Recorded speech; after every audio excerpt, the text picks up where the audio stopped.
Hei! Hei!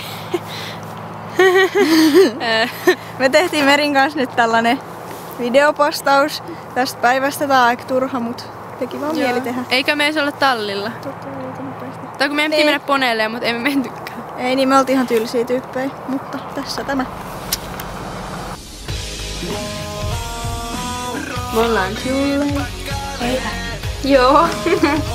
No kerro ihmisille, että ne ei niinku tiedä, että... Onko parvi? No en tiedä. Suottapi olla, no on se! On ne! Iima Julle. Se on aika lämmöinen. Tuolla näette autoja. Tässä lähellä on... Tai siis tää on niinku... Mikä moottoritie tää? Turun moottoritie. Menee Turkuun. Kehä Ykkönen. Ei oo. Kehä Ykkönen on Espoossa. Niin on. Me ollaan Vihdissä. Tää on Turun moottoritie. Tää menee Turkuun. Ai niin, ja tossa on vaikka Turun tie. Joo. Mut siis niinku tää missä menee... Tässä paljon autoja tässä edessä. Se on iso niinku moottoritie. Sitten tuo vähän pidemmällä on niinku... Mä asun tuolla. No, tuolla jossain metässä. Joku pari kilsaa tästä. Ollitko tuolla? Joo. Kyllä yhdessä. Ja tuolla näkyy tie, mistä mennään tallille. Kaikkia kiinnosti. Tässä on Julle naama. Töttävä. No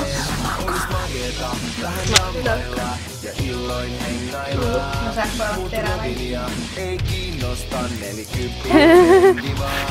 Me ollaan nyt täällä Säntiöllä.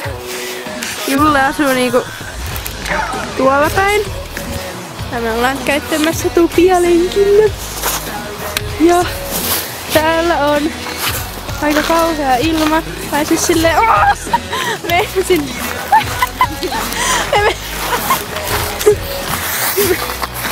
Meinasin heittää perseeseeni äsken. Koska täällä on liukasta. Ja tämmöstä loskapaskaa. Ja mun reinot ovat ihan vähät. Joo. Mitäs Julle sanoo? Moi! Hei! Moi. Hei!